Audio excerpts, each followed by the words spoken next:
गुट्टुर गुट्टुर देखे गुट्टुर गुट्टुर देखे गुट्टुर गुट्टुर एकर मतलब की है रे?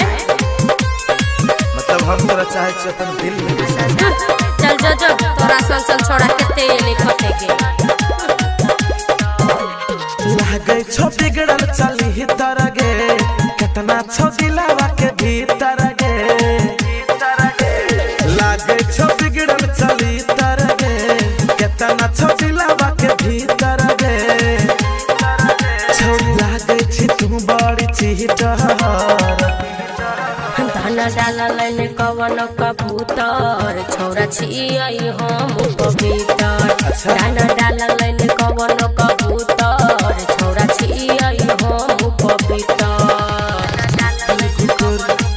बोले छे रे मतलब समझे बे मतलब हम चाहे छे तोरा अपन महबूबा बना दे चल हट तोरा सन महबूब हमरा आगा पाछा घूमे बादल राज चल चलन तोहर ठीक ने हो चले छी देहिया उघार के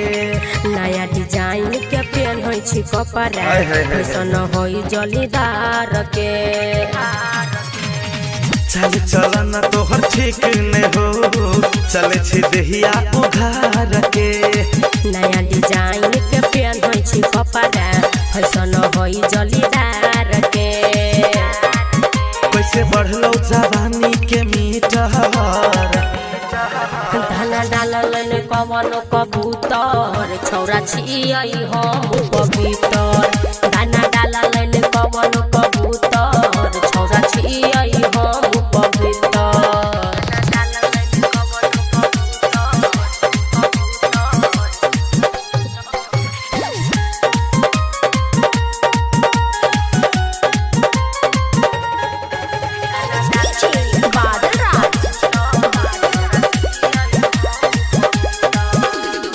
मैंने जो बतिया सुमन सोना कर तो सन्नू बाबा लगे राजेश विशाल पहरा न डाल गल तो नहीं डाल रे मैंने जो बतिया सुमन सोना कर तो सन्नू बाबा लगे किस्मत कृष्णा पहरा न डाल गल तो नहीं डाल रे पानी कितना के पीले कोई टहर दाना डालल कवन कबूतर छौरा छियै हम पवित्र